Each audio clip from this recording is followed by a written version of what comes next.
Hello guys, happy Friday. Whether or not you're tuning in here with me now or later, thank you so much for hanging out with me this Friday evening.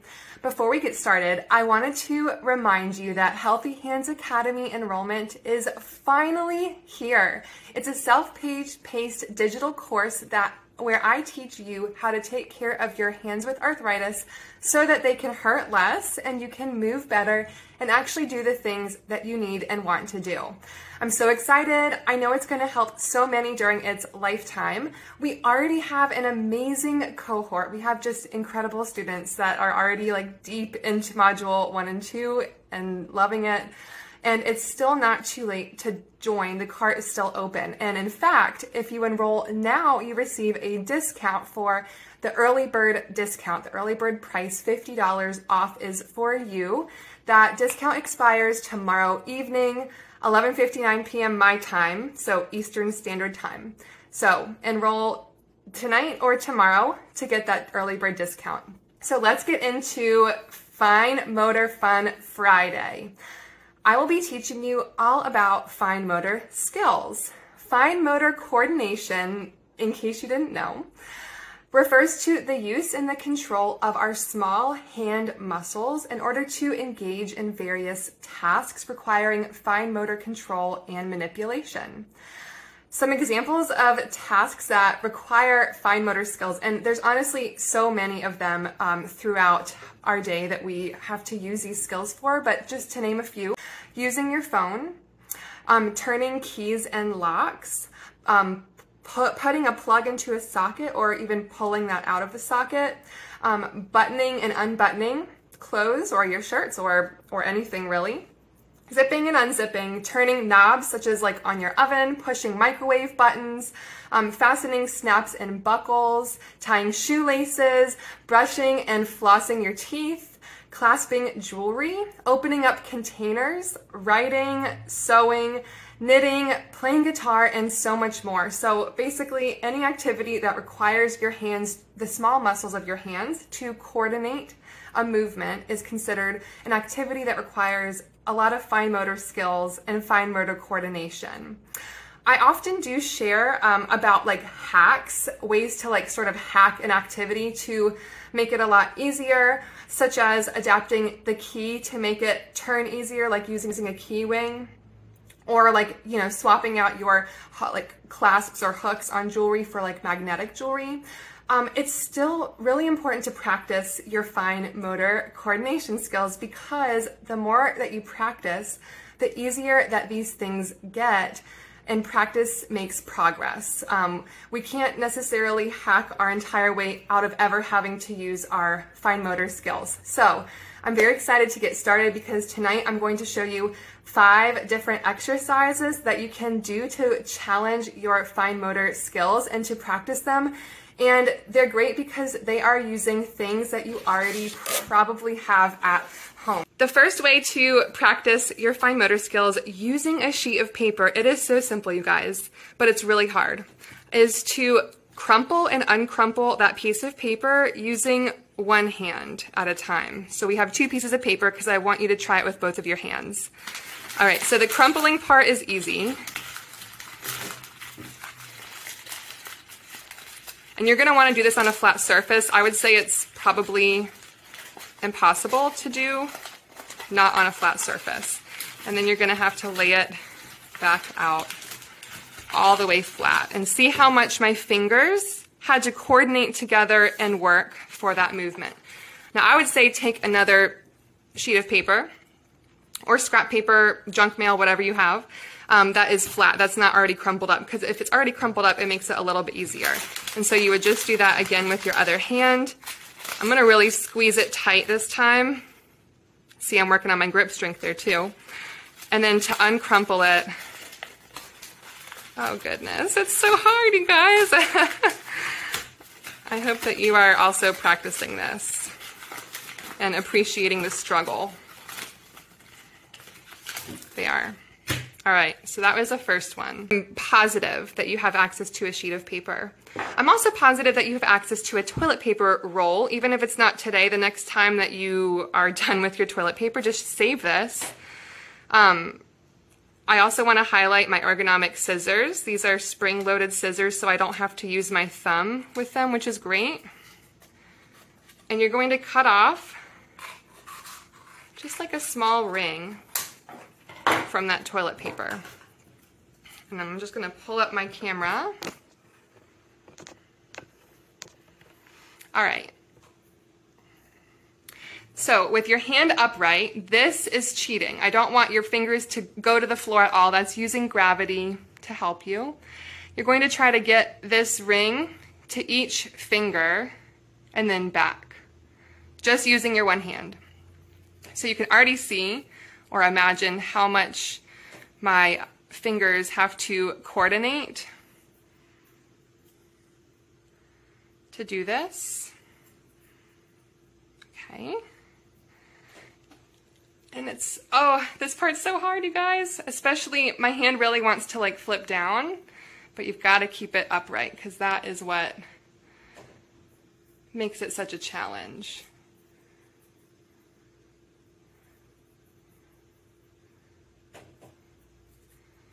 I could show you it on my other hand, but it would probably take a very long time because that is my non-dominant hand. But I want you to practice with both hands.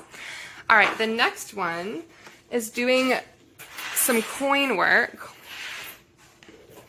And if you have a piggy bank, you could also use a piggy bank. I just like to take like a plastic container that I'm going to recycle anyway, and I just kind of slice like a little hole right here with a knife very carefully.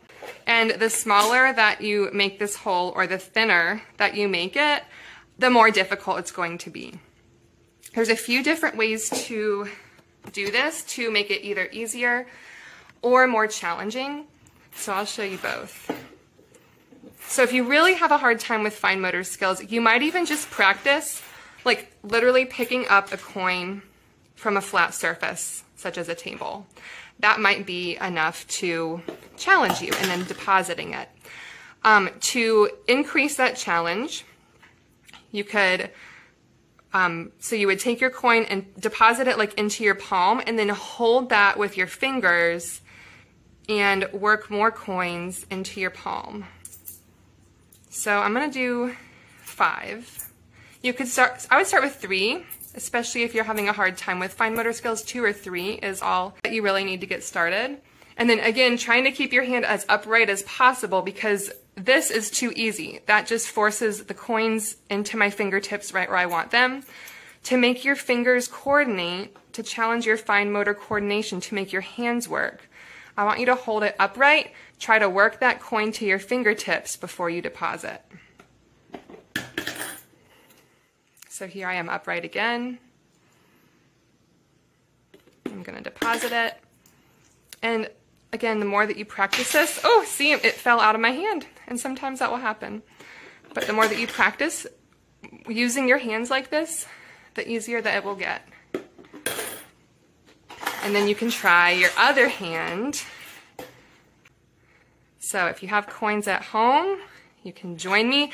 If you don't have like access to a container like this, you could even just practice holding them in your hand and then working them to your fingertips and setting them back down.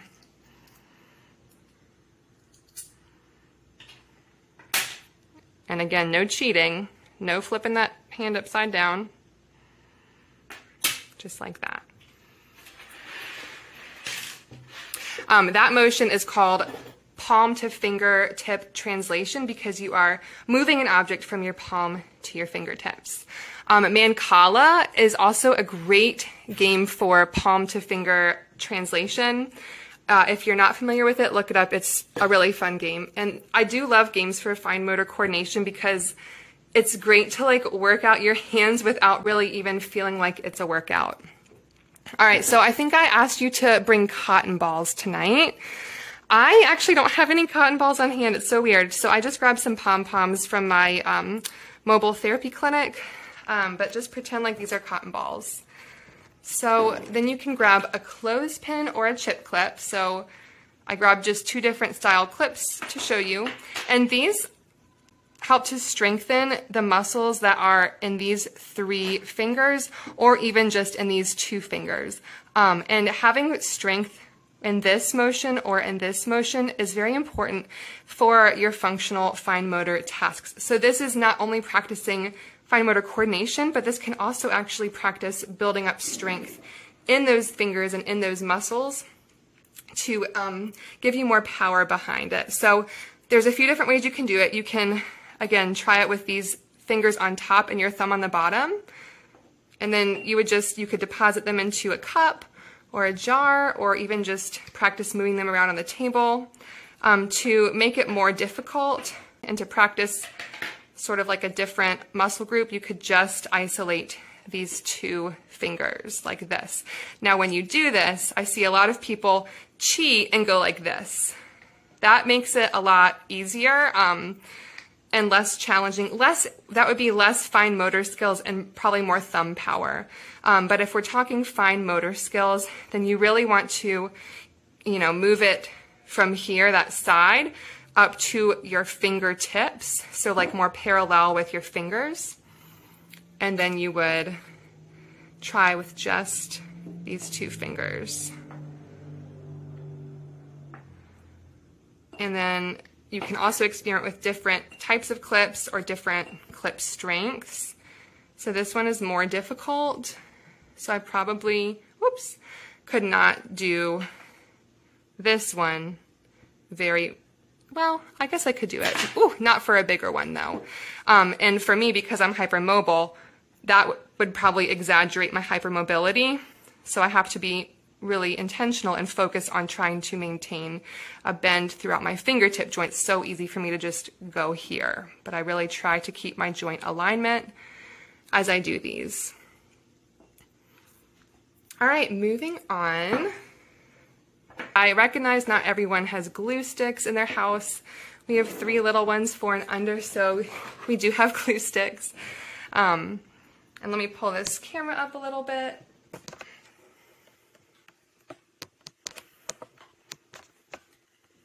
But I'll show you with glue sticks and with highlighters. The thicker the thing that you are trying to do this with, the easier it should be.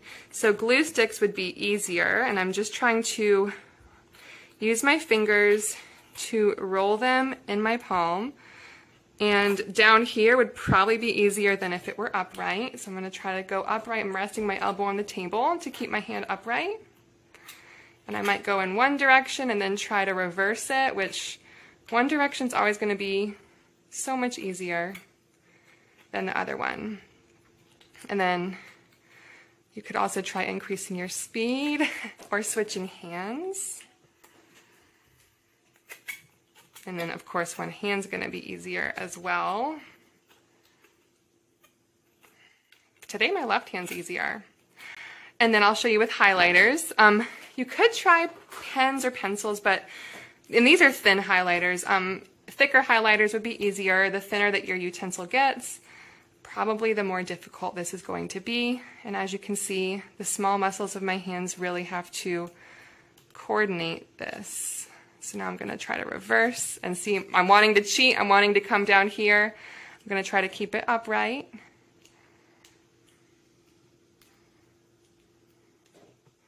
And then you can also switch hands. Woo! Really difficult tonight, y'all.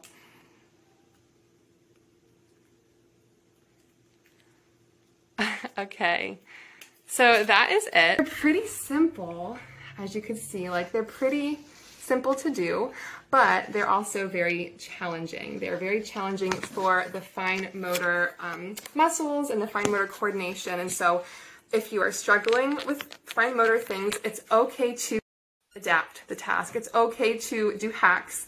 But if you are adapting, I also would challenge you to try to pick 1 or 2 of your favorite fine motor activities that you learned about tonight and just try to practice those 1 or 2 like 3 times over the next week. Just 3 times per week can make a difference, at least starting out with 3 times per week. Trust me, you're going to notice that whichever activities you pick, they will get easier, and you're going to also want to practice them more, or maybe even integrate an additional activity in. And these, as you saw, they're easy. Your hands are right here, so you could do it like while you're mindlessly watching Netflix at night, or during a commercial break. Maybe that's your cue to, pick up your highlighters and try to, get a flow going with your hands and then switch hands. So these are not like impossible to incorporate into your routine. So I'm going to challenge you to just do pick one or two of those activities 3 times this week. Let me know how it goes. As you practice, tag me in your stories or send me a message. I love hearing your wins. I love watching you take control of your hand health. That's all that I had planned for you tonight. As a reminder, that early bird discount for Healthy Hands Academy expires tomorrow at 11:59 p.m. Eastern Standard Time. So the best thing that you can do for your hands if you have hand arthritis is to tap the link in my bio or in my stories from today to learn more about it and consider enrolling. What I showed you today is about 1/3 of the content of our fine motor lesson, and that lesson is one of 6 lessons that are in Module 4, which is our hand exercise module. With over 8 hours of content, the other modules include ways to support your hand through braces, kinesio tape, and other low-profile support options. It also covers effective and proven pain relief strategies, some joint protection techniques, and also using fun gadgets or accessibility hacks. And then I also teach you how to actually create and sustain a healthy routine for your hands for the rest of your life. I'm so excited. It's going to help so many during its lifetime. I've worked very hard on putting this together for you, and we already have such an incredible cohort. I've gotten amazing feedback from them, and it's really not too late to join. So enroll now for that early bird discount of $50 off, and that expires tomorrow evening at 11:59 p.m. Eastern Standard Time. Thank you for tuning in, for spending your Friday evening with me. Or if you're watching later, thank you for watching. Message me with any questions. Let me know how these fine motor activities go. Let me know if you have other ways that you like to exercise your hands. I love hearing from you. I hope that you have a wonderful weekend.